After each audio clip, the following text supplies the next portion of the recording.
Okay, welcome everyone. Can you hear me all right? Great, it's always hard to tell up here. Welcome to Can I Do That? The nuts and bolts of evaluating in-gallery interactives and interpretive tools. I'm Margaret Sternberg, I'm from the Museum of Fine Arts Houston. And before I introduce the rest of the panel, we thought we'd kind of give an advanced organizer of what we're gonna be doing today.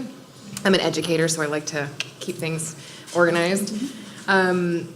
Today we hope to give attendees information about what evaluation options exist so that you'll be better able to address internal questions and to what degree you can answer those internal questions. Really, we want everyone to be able to walk away today, whether or not you have an evaluation experience when you get in here, to know the language and structure and approaches to evaluation so you can either better implement evaluation that you're already doing, facilitate conversation around evaluation at your institution, or even starting the steps of critical thinking around evaluating various projects. So we represent a range of institution types and a range of evaluation approaches. Some of us have a team of in-house evaluators. Some of us have nothing. Some of us do evaluation completely on our own. Some of us do a hybrid approach with working with some external evaluators. So we really wanted to present a range of approaches to the same questions so that you don't really need to see any of us as a case study that you have to implement one exact thing, but rather you can kind of pick and choose some of the things that we did that may or may not work at your institution and start trying them. What we all have in common is we offer in-gallery interactive experiences, and it's kind of a broad umbrella. It can cover anything from audio tours to kiosks to I don't know what else we have, apps? Yeah. So that's what we all have in common. And we're gonna structure our presentation in two parts. The nuts, which will be the kind of backbone of evaluation, language and structure and what evaluation is. So we're all on the same page as far as language. And then the bolts, this is the metaphor we're going with. The bolts are the actual evaluations that we have done. And then Kate will be here to kind of offer commentary on that. If you've got questions, feel free to tweet at any of us. Our names are up here and our Twitter handles. Since I'm kind of the organizer of the panel, you can tweet any overarching questions at me. I'm Margie in Chargy, and I'm in charge of this panel. That's in, not I-N. It's a different person. So we're each going to introduce ourselves, what institution we work at, and the types of evaluation we're going to talk about. And I'm going to go first. So I work at the Museum of Fine Arts Houston in Houston, Texas. We are one of the largest art museums in the country with over 63,000 objects. We have close to 1 million visitors a year. And our gallery spaces currently look a lot like this. We have a lot of traffic, but the interpretive offerings are pretty limited. It's mostly wall text. There's really no consistent digital or interactive experience in any of our gallery spaces. And it's for a variety of reasons, but one reason that I'm really excited about this panel is, we're doing multiple things here, is that we're really growing as an institution. This is the physical map of our campus. On the far right, the blue buildings are buildings that already exist. The numbered buildings are buildings that are currently being built or will be built by 2019, 2020. So we're nearly doubling the size of our campus and increasing our exhibition space by 1/3. So we're physically growing, but we're also growing and changing as an institution. Our education department, which I am now in, used to be education and now it is learning and interpretation. And gallery interpretation is a new position, an area that was created. So a lot of the evaluation I'm talking about today will specifically cover doing some front-end evaluation to figure out what our visitors are doing in the galleries and what they're interested in, but also piloting really small-scale projects so we can evaluate our internal capacities to handle these projects. How are we supposed to collaborate? Could we even do something larger scale? Jesse. Kate, why don't you introduce yourself first? Oh, sorry. Sure. There's 2 letters. I don't know how that happened, missing from my handle, so it's KateHG4. I'm a professional evaluator and strategist, independent, and I'm here to provide some of the boring preamble, which we'll fly through, and then some of the colored commentary. So I work on a lot of different types of projects, from communities of practice and citizen science projects in museums to a lot of museum technology pieces, from apps and augmented reality to websites and learning communities. I think I'll keep it short. Okay, and I'm Jesse Hines, and I'm the Multimedia Director at the Minnesota Historical Society. We are one of the largest state history organizations in the country, and we have 26 sites across the state, about 700 employees if you count all the seasonal people. We have a wide range of evaluation practices in play, from informal prototyping, like literally building things out of cardboard, to user testing and data collection, to internal evaluators on staff. We have 2 professional staff evaluators, and then we also work with external evaluators like Kate, particularly when we're doing large summative reports on exhibits or large tech projects. But today I'm going to be talking about a couple more informal approaches that we've taken on 2 in-gallery interactives. We don't normally look at specific components when we're doing exhibit evaluation, so we've kind of taken some informal approaches to figuring out how people are using those particular things to answer specific questions and inform future development. Hi, I'm Miranda Kerr. I'm the manager of digital learning at Aquarium in Chicago, one of the largest aquariums in the U.S. We have 32,000 animals in our collection. So we're a little different than a lot of the museums here in that we have a living collection. So we have some different ways that we think about things. But at Aquarium, we have 2 internal evaluation departments. One of them is audience research and evaluation, which focuses more on guests coming in the door, what do those numbers look like, where are they moving, and then learning planning and evaluation is a department that sits within our learning group. I sit in learning programs, and then we have a third learning group, our learning department called guest engagement, and all 3 of those work together as our learning division. But we all work very closely together. And the main project that I'm going to be speaking about today as an example is Science Tech Tracks, which is an app that it lets field trip students in kindergarten through 5th grade experience the aquarium in a different way. And they create these digital science journals. But we had evaluation that happened with both of these internal departments. Thank you. So now we get to the nuts of the presentation. And I realize now that the metaphor means I'll be saying nuts a lot, so sorry. So it'll keep it spicy. And that is what we talk about when we talk about evaluation. So Kate's going to take it away. I am. And I'm going to do this quickly so that we can talk about bolts, which is the more interesting applied parts in some ways. But I want us to be all on the same page, or at least have some sort of common language as we go forward. And one of the wonderful things about the field recently has been the huge amount of interest in evaluation and usability and testing. And I'd like to keep a big tent approach to evaluation, which is it's a systematic way of looking at our experiences to increase our effectiveness, right? So evaluation writ large is simply about inquiry into what's happening and how can we use that information to improve our effectiveness. Now, and this says the same thing in a different way. Really, we shouldn't be doing evaluation unless we have specific questions to ask, and if we're going to use that information for decision making.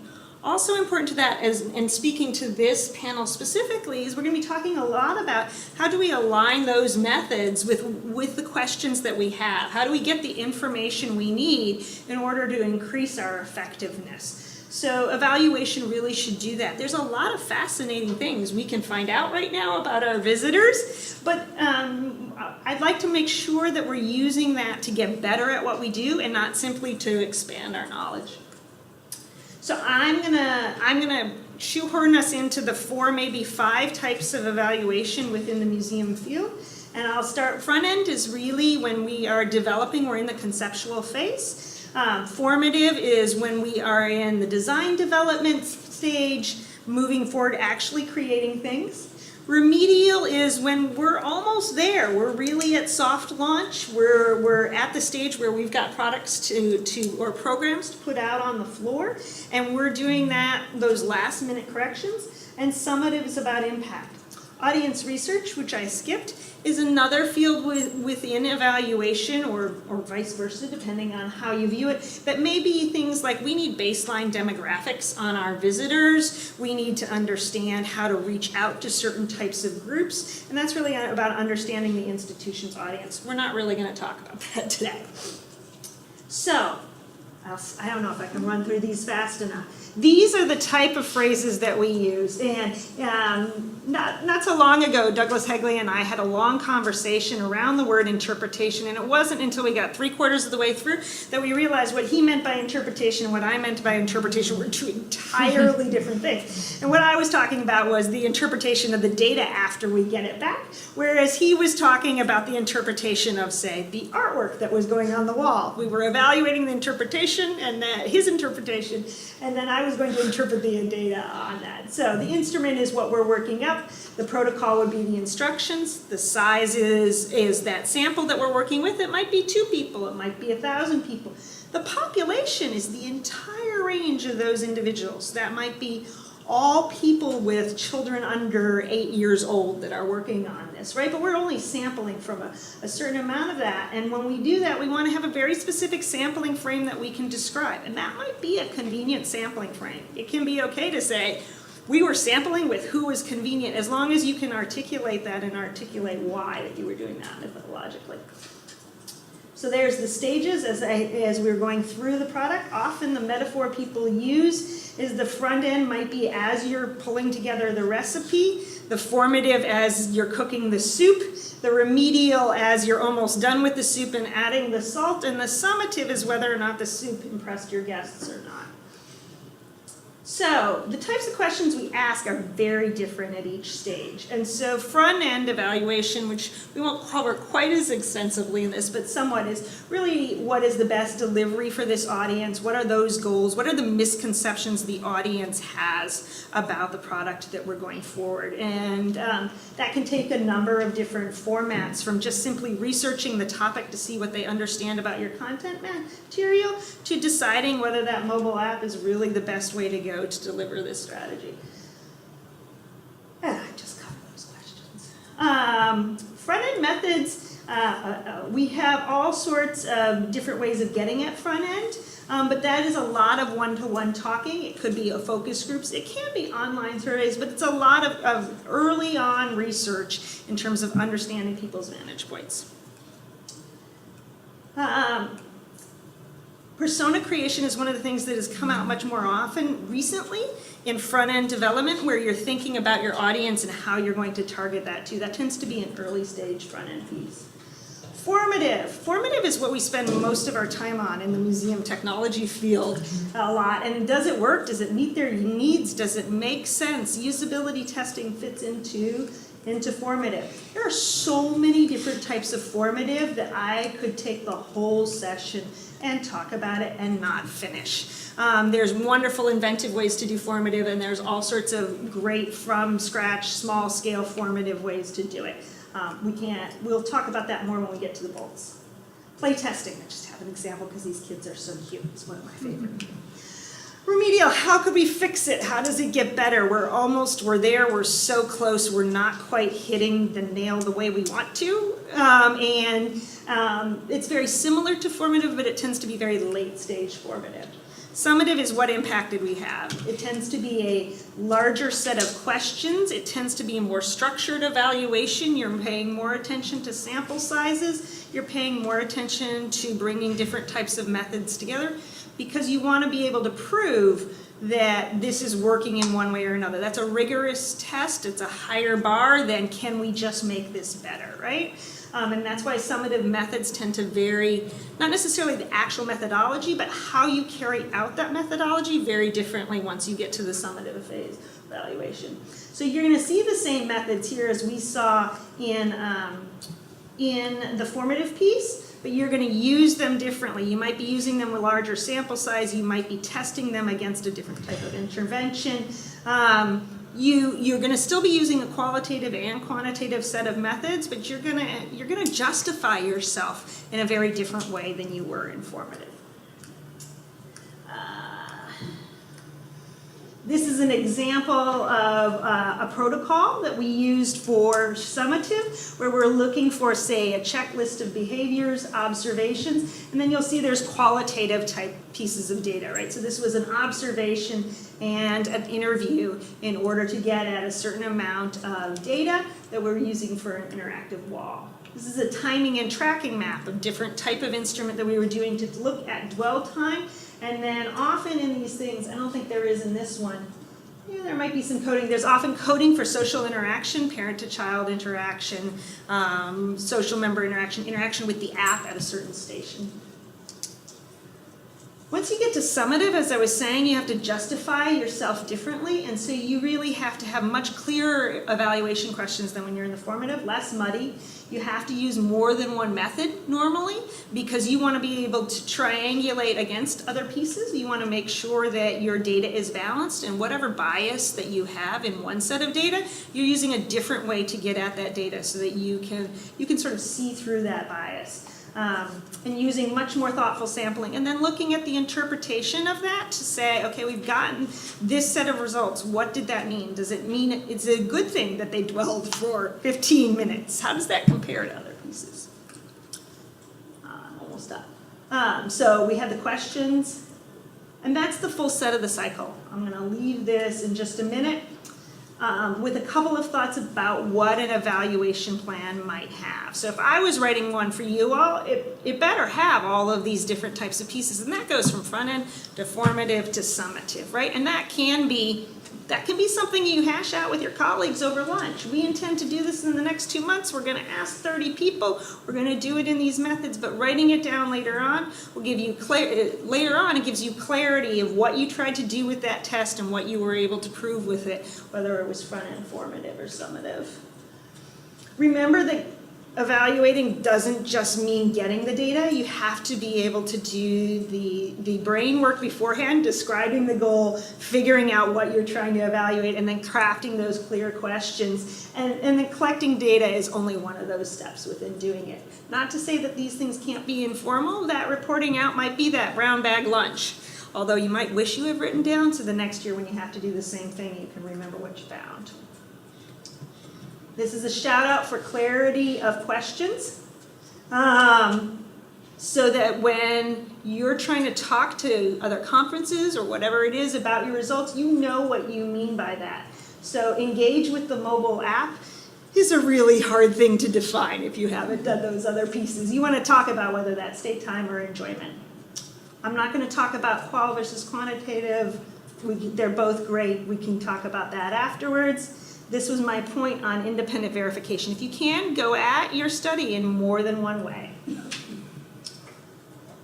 I think I will leave it back to bolts at this point, so you guys have time.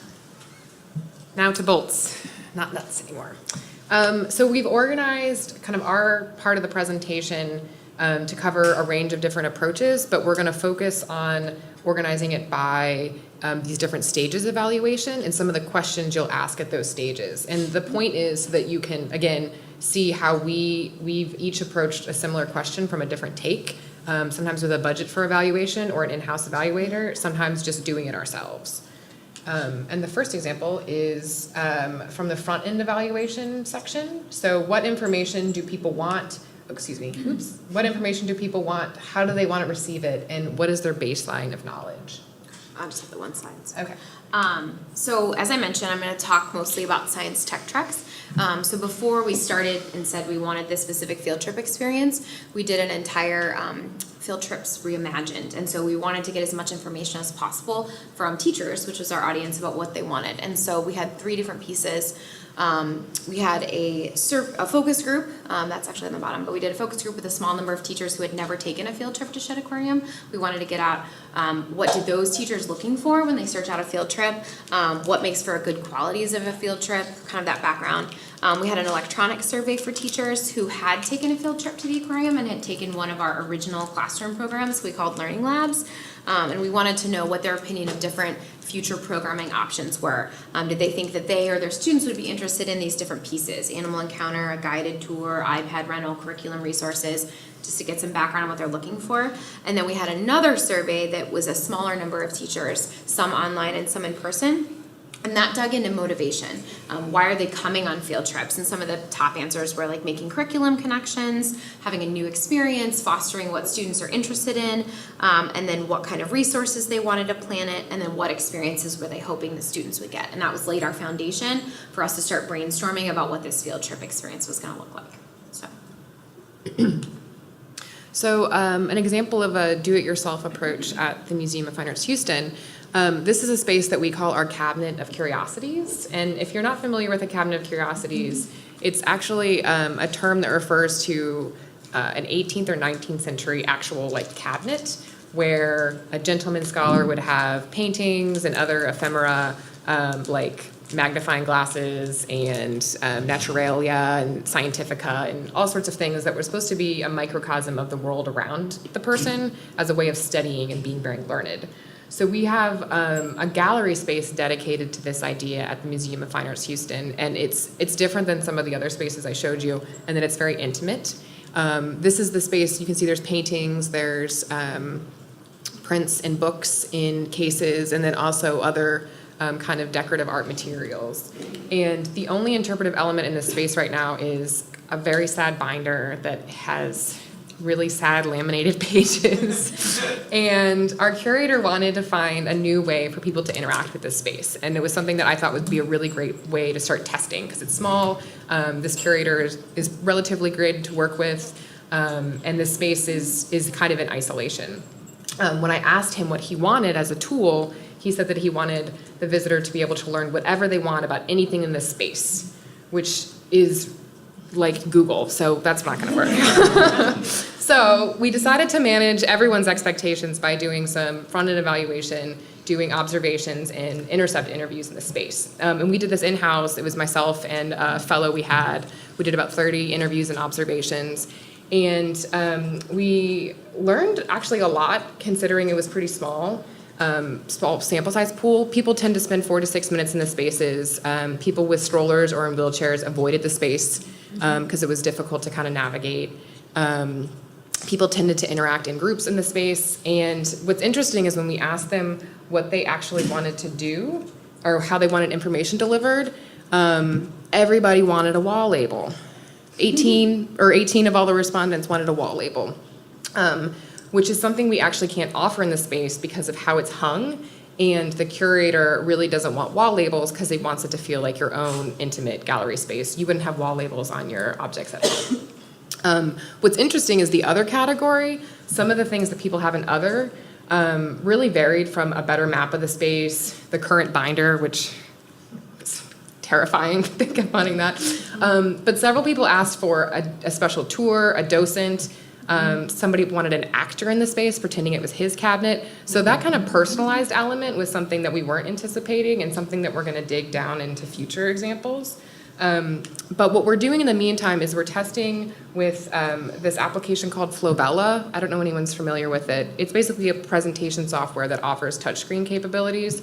So we developed this kind of application, and on the home screen it says looking for labels, so that the visitor, as we're piloting this, can see it as something that would give you the same information as labels. And in the meantime, our binder has been cleaned up. It looks much nicer, very accessible. And on the cover of the binder on the right there, it actually says looking for labels, again, to signal that this is the kind of information that you would expect from a wall label. So after doing these interviews and observations, we quickly learned that to scale this into all of our gallery spaces would be unmanageable with me and my fellow.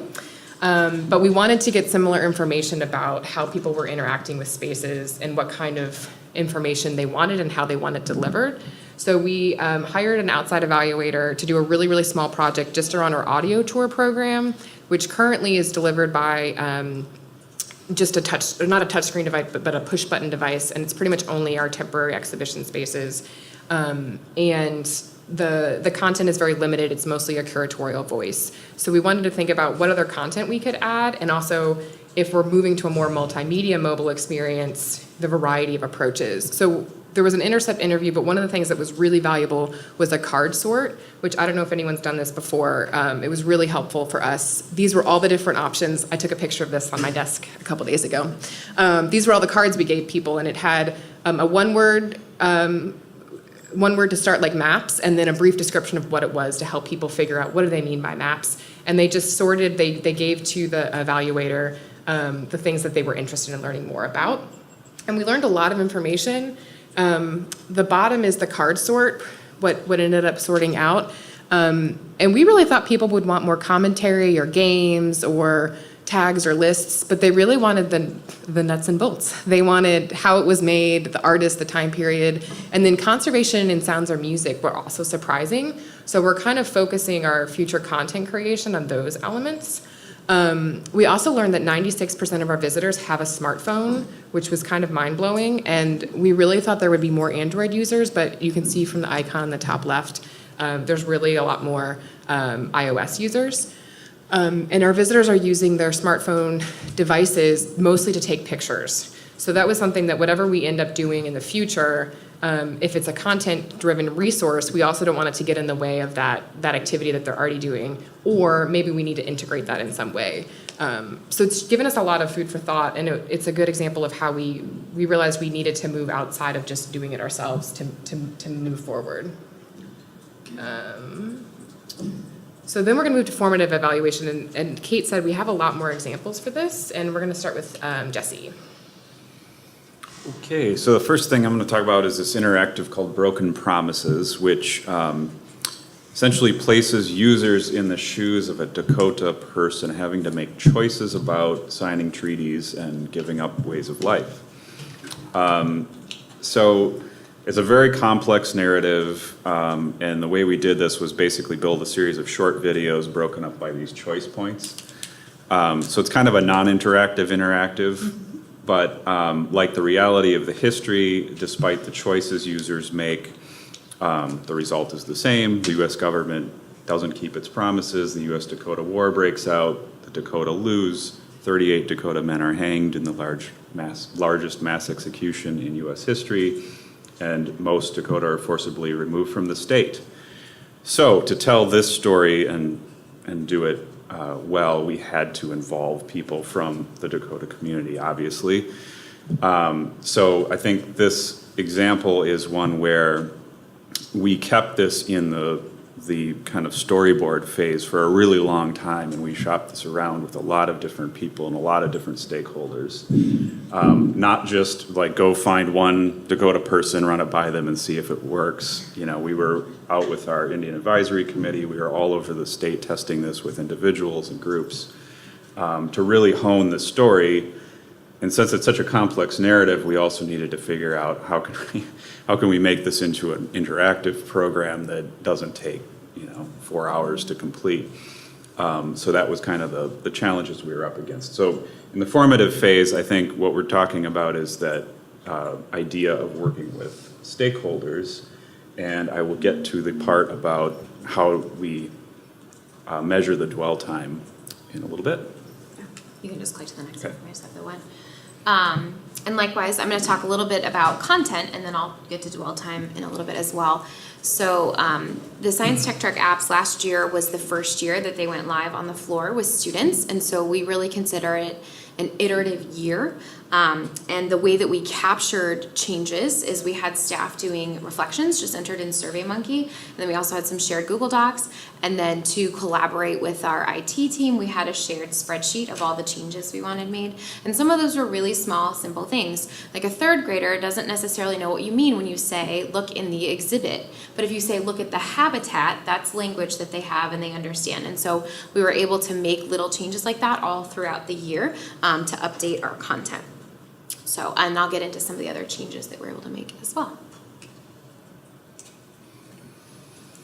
Okay, so next question is kind of about usability and test and right technology. So the second example I was going to talk about is a touch table that we developed for an exhibit at the History Center about the suburban sprawl of the Twin Cities. And it allows users to kind of see the dramatic change in the landscape over time using aerial photographs dating back to the 1930s up through the present. And we used shopping malls as anchors for the content because we couldn't really stitch together the entire metro area, so we had to kind of limit it to certain geographic regions. So this is just a basic. Obviously, if you're going to build an interactive, you got to do some usability testing on interface. We were working with IDEUM on this in terms of development, and we went into development having kind of two interface ideas in mind. They actually brought one to the table as well. And we were all arguing about what we thought was the best idea, so we just had to test it with people. But in this case, we didn't actually put it in front of visitors, we just tested it with staff in the building. But some were technologists, some weren't, so we brought in people that have no familiarity with any of this kind of stuff, and like from HR and finance. And we quickly learned which one worked and which one didn't, so we ended up with the slider interface at the top of the screen.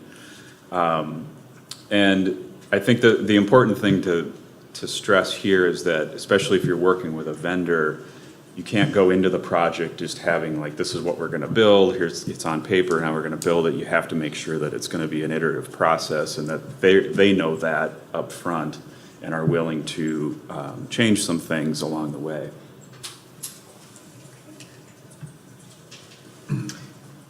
So the method we used in this exhibition was kind of a hybrid approach.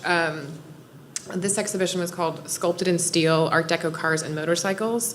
And they were cars and motorcycles in our gallery, and it was amazing. But it offered us a chance to start testing out some digital kiosks in the exhibition.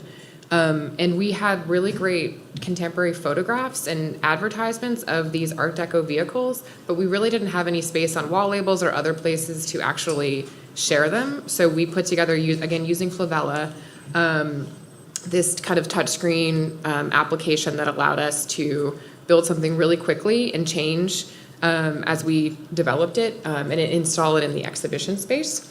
And, you know, thinking about what Kate was saying about like really thinking critically about the questions you want answered. Our question for this was very simple, and it's not sexy. It was like, are people using it? And once we evaluated it, we realized we needed to dig a little bit deeper because that wasn't really telling us much. But to figure out if people were actually using it, we did a behavior mapping exercise. And this actually was a really exciting project because we did this technically in-house, but we worked with one of our docents who's actually a student in the Johns Hopkins University Museum Studies program and was taking an evaluation course and needed a project. And I have a bit of evaluation experience. She was working with a professor who was an evaluator. So we were able to really kind of work together to solve both of our problems and learn together. And we did this behavior mapping exercise. And it's similar to a timing and tracking, but much less labor intensive. In timing and tracking, you're following someone through a gallery space and figuring out what they're doing at every moment and coding. This is more of like a snapshot or like a screenshot of what's happening in your gallery at any moment. So what we did is we designated some certain time periods. We'd walk through the space and we'd tally everyone that was in the galleries, and then we'd also tally what people were doing if they were interacting with the interpretive element. And I'm realizing now you can't really read this. So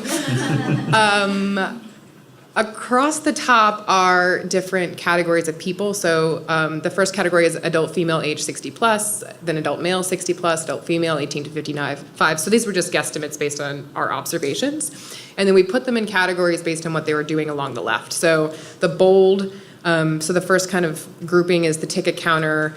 The seek and see cards were these kind of interpretive cards we were passing out. In Gallery 1, we had a slideshow, so we indicated, did people look at it or interact, talk. We also had an iPad, so we indicated, did you touch it, did you read, did you interact with it, and so on with the different galleries. We had several videos in the second gallery, so again, those were more interpretive elements down the line. And we'll share out this deck so you can see it a little bit more clearly. But basically, we just went through and tallied.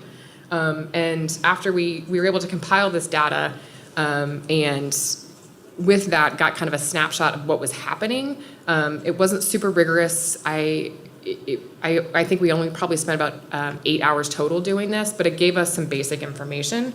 If I did it again, I would not do all the age categories across the top, because then you're thinking more critically about how old someone is rather than whether or not they're doing something. And it didn't really give us enough data to really suss out anything.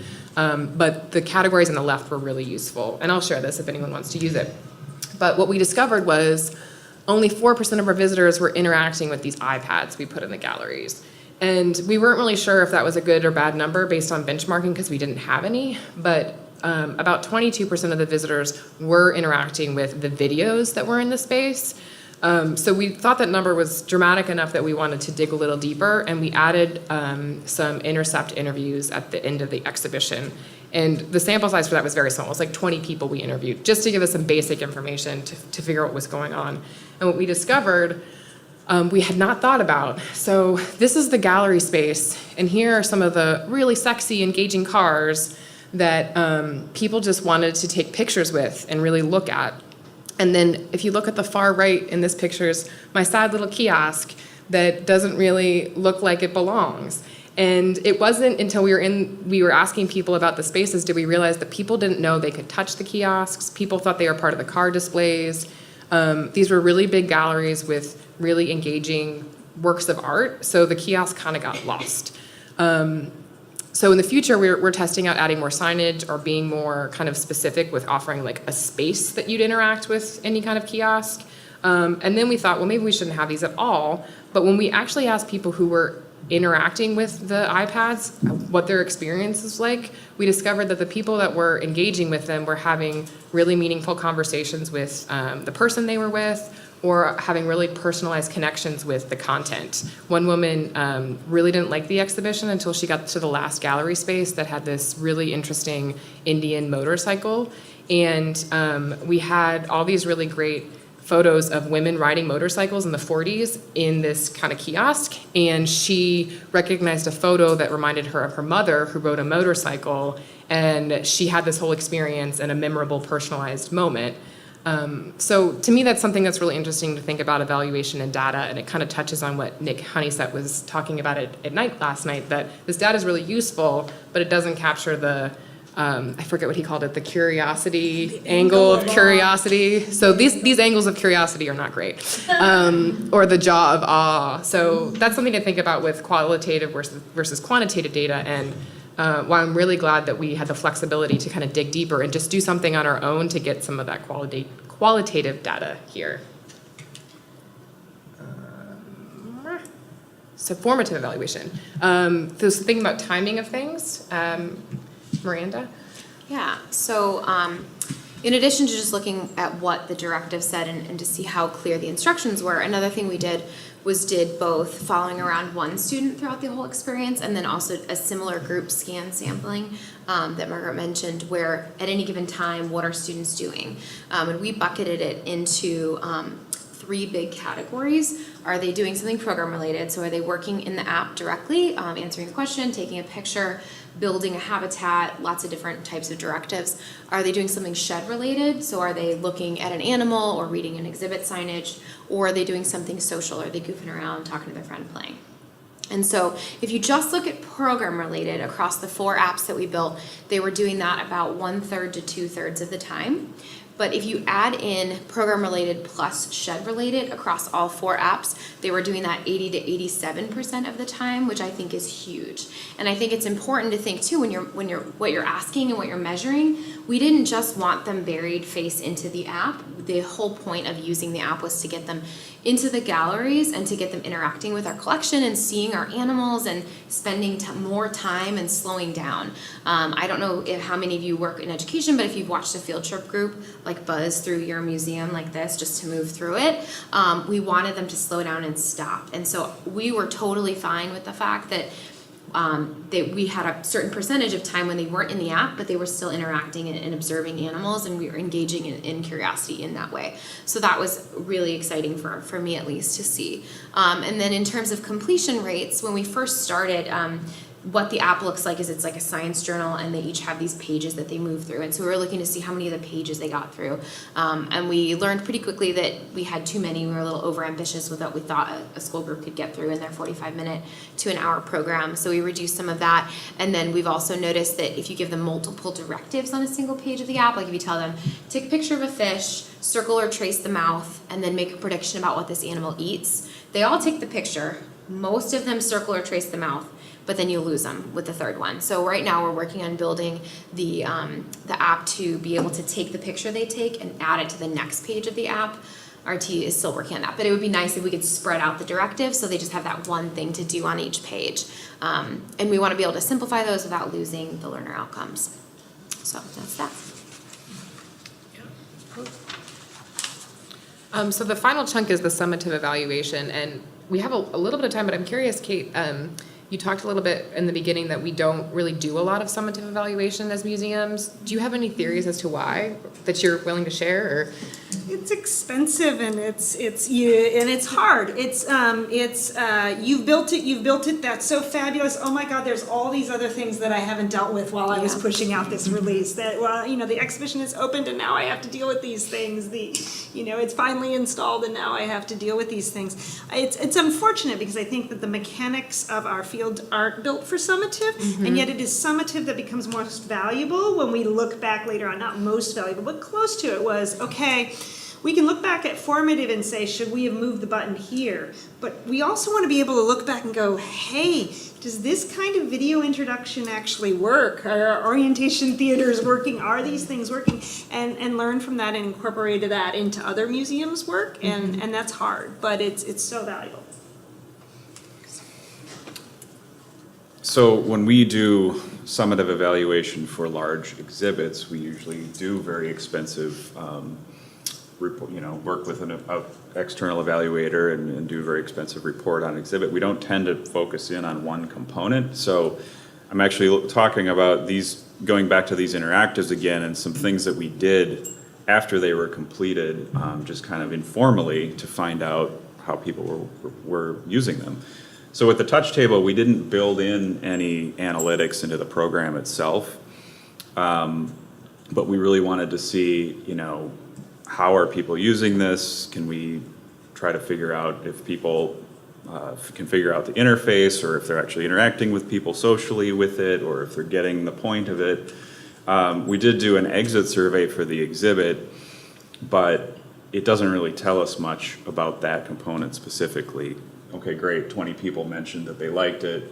Some other people mentioned some of these other things which may or may not have been talking about this particular thing. They may have been talking about something else. So what we decided to do was mount a GoPro camera up on the wall and observe how people were using it. It's like the old messy. Look at that. Farm. Building. Don't see the ball there. Look at how much space there was back then compared to. I know. And you go to 1984. Look at all the houses now. That's. You gotta make that sound. Hey, Reagan, you like to see the houses being built? That's why I look at this. I want to see South Valley. You guys check it out. Push the table.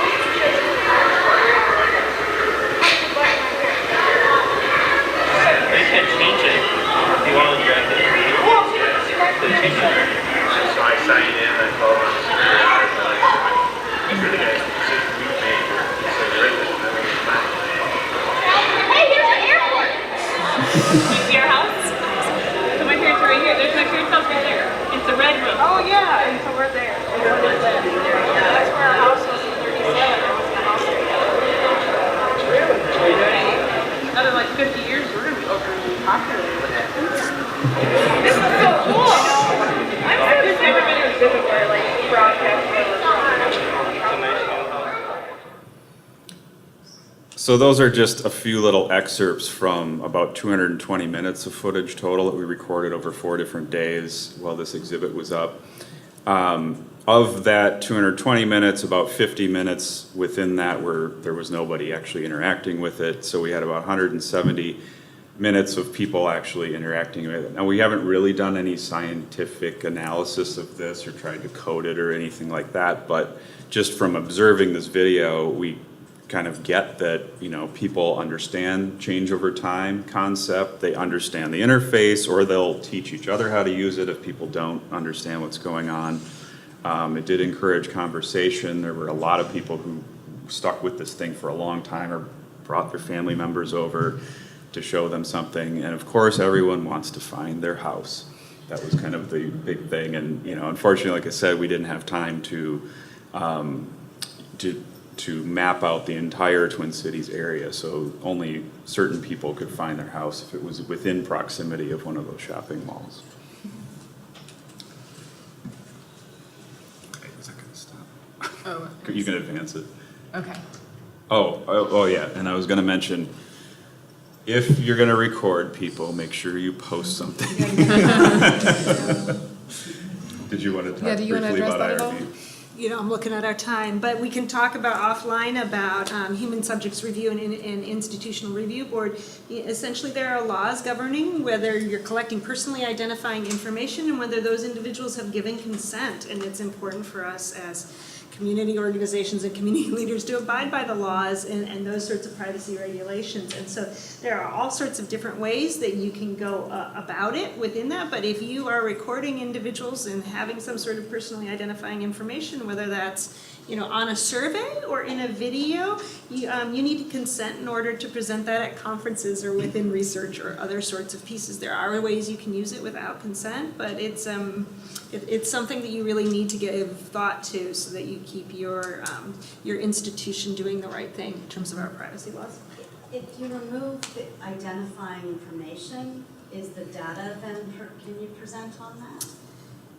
Yes, what's considered identifying is a mishmash of factors in terms of that. So for instance, that video might be considered identifying from those sorts of pieces because you have personal recognition within a space and time and that there may be names used. But yes, in aggregate data, you can.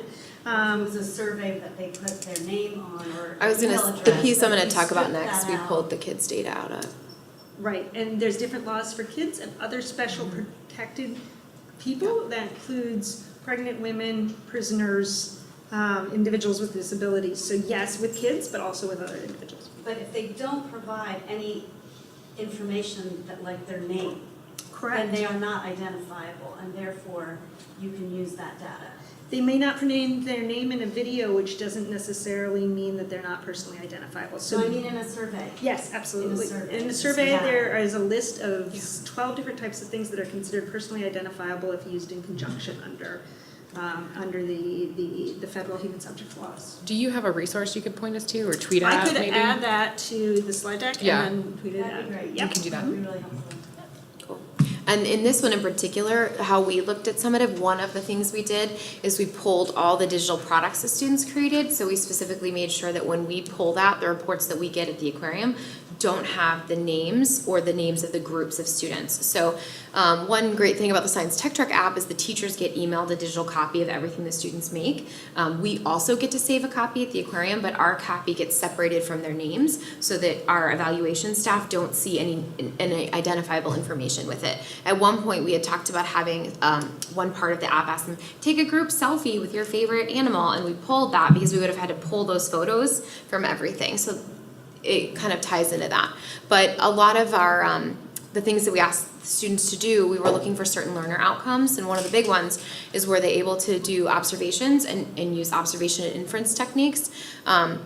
And we just are starting to compile all of this. We have 231 digital student products from last year, but we're just starting to pull examples. Like for example, this is something they do in Habitat Designer, so they're asked to create a habitat for a hermit crab, and some of the text that they write after they build this habitat says things like, a third of the habitat we made it a pool of salt water because they need salt water for molting, and we've added a tree because hermit crabs like to climb, and so we're able to see that they've understood the activity.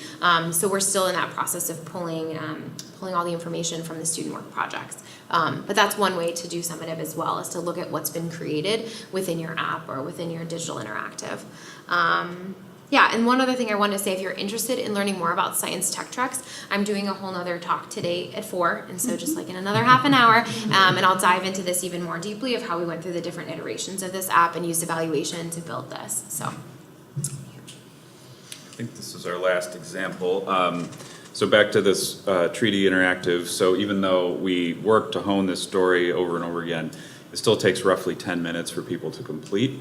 So when we finished this, we built some metrics into the delivery system, so we basically added these little checkpoints to see how far people were getting into it, and then pinging up counters for each choice point. So if they walk away, it just times out and goes back to the main screen.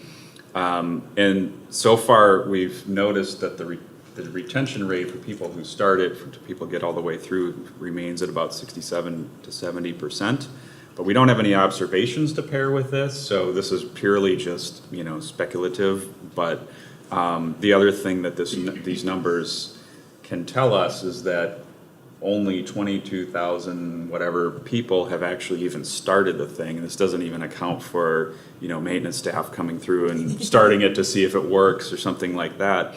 So if you compare that from the time this exhibit opened in 2012, it's only about 2 to 2.5% of the overall visitation to the museum have even looked at this. So I think that leads into, you know, maybe part of our discussion is that good? I don't know. I mean, you were talking about your 4% thing earlier too. So we build all this stuff, and is 2% good? I don't know. I mean, we never set goals for it. So I think for us, it kind of informs future development too. All right.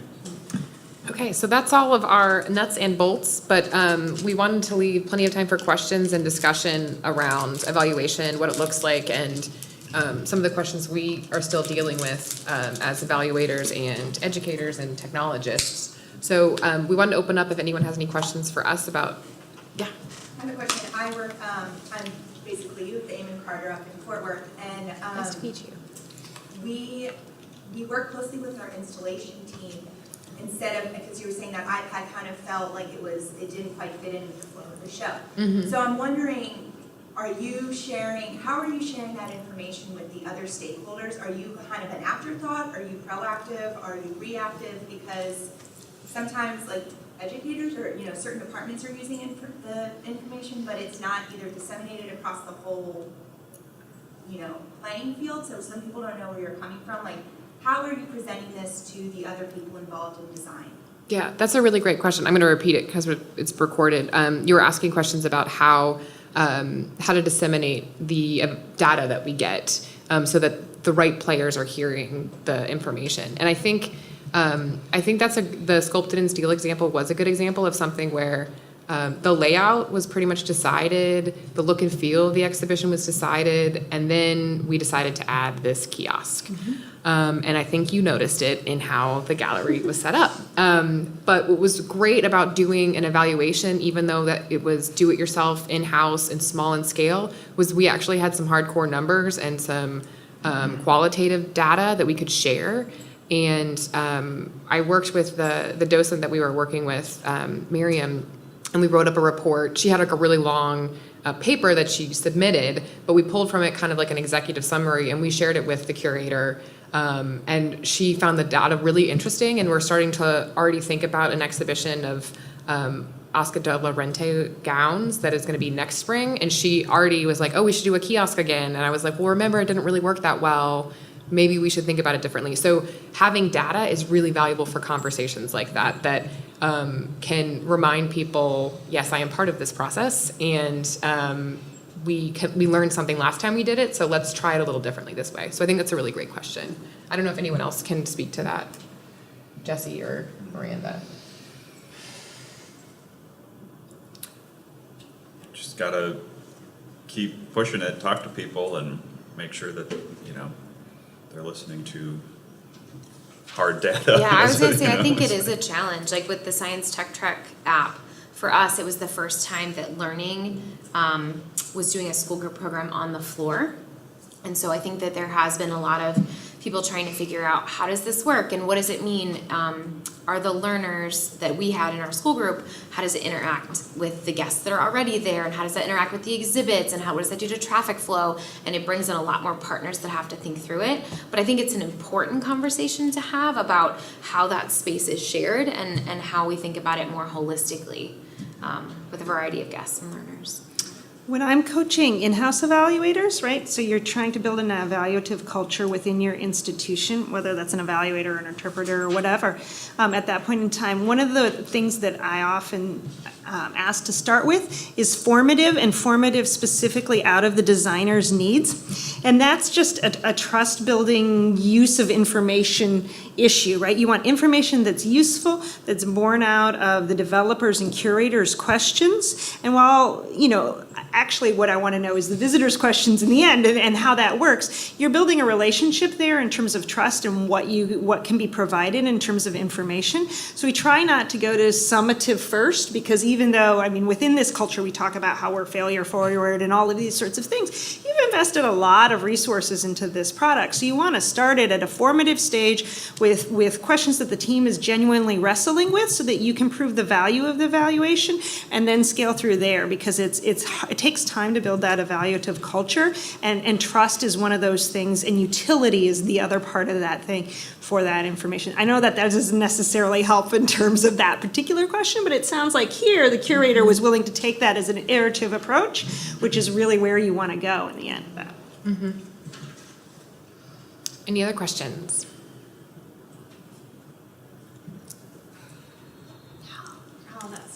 Yeah, Emily.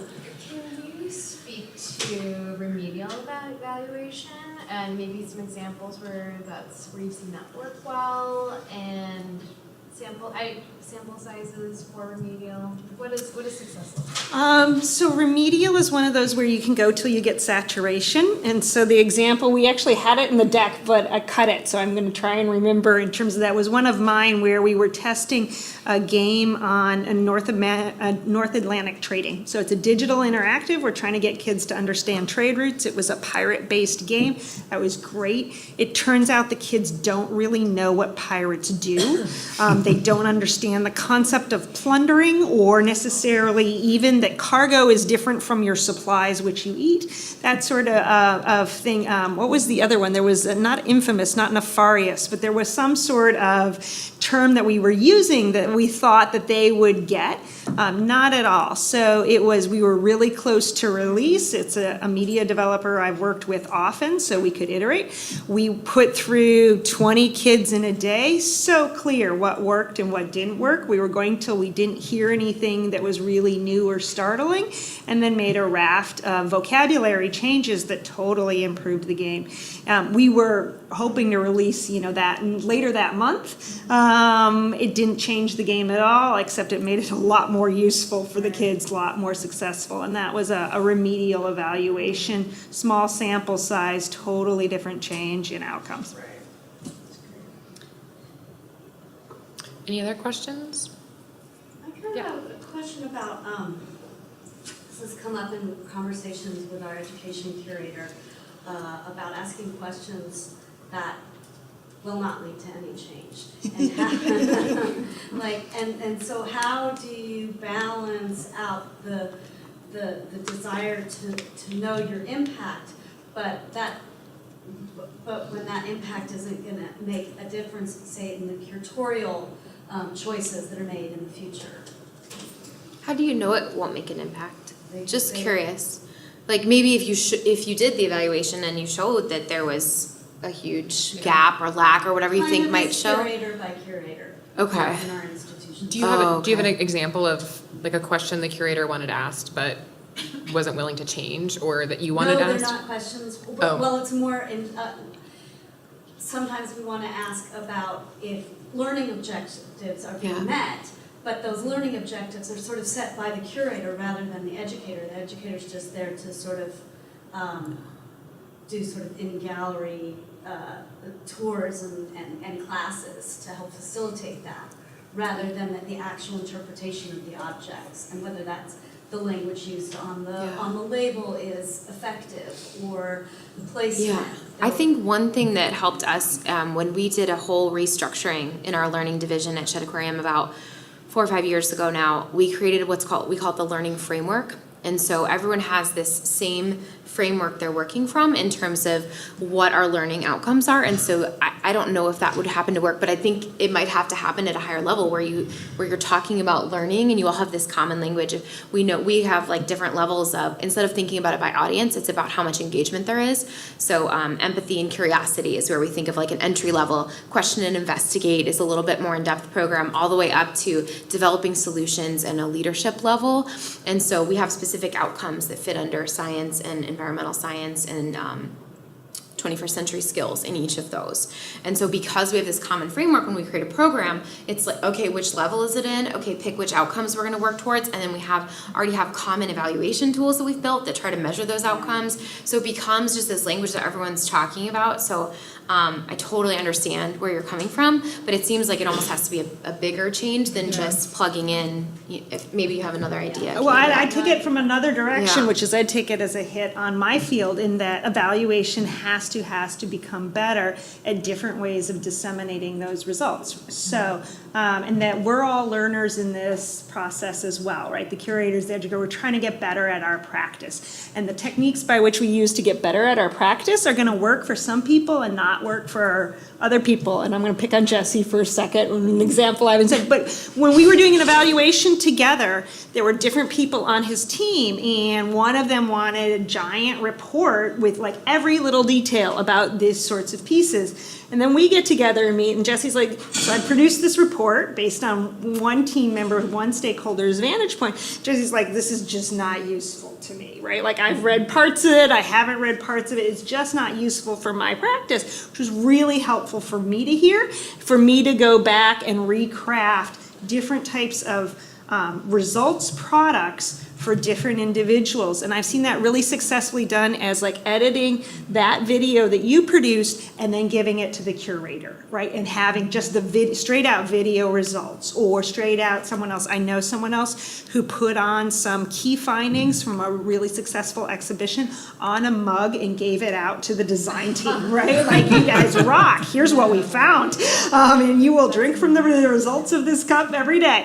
And so, like, you know, I think that one of the things that my field has to do, and for you all to think about as well, is like, just because it's given out in this one output format isn't necessarily the way that your team learns. And let's be creative with getting that message home so that people can take it in their own way. Yeah, and I would say that's something that I'm still figuring out at the MFA Houston, is how to disseminate that information. We're a huge museum. We have some structures for collaboration and some structures for collaboration that should exist and don't. So figuring out, that's something that I've been really, I don't think I mentioned this, but I've only been there a year. So really figuring out who can I give that information to that it's useful? Who do I give that information to and it doesn't go anywhere? Who do I give information to and they use it incorrectly? So that's also really important to figure out. And it's hard. And it's, I mean, you have to be kind of iterative in that approach too. So we're at our time of 3:30. If anyone has any other burning questions, we'll be around, and we'll make sure that we send this deck out over Twitter. I know everyone has really loved all your slides and found them really informative. And thank you all for coming. Thank you. Appreciate it. Thanks.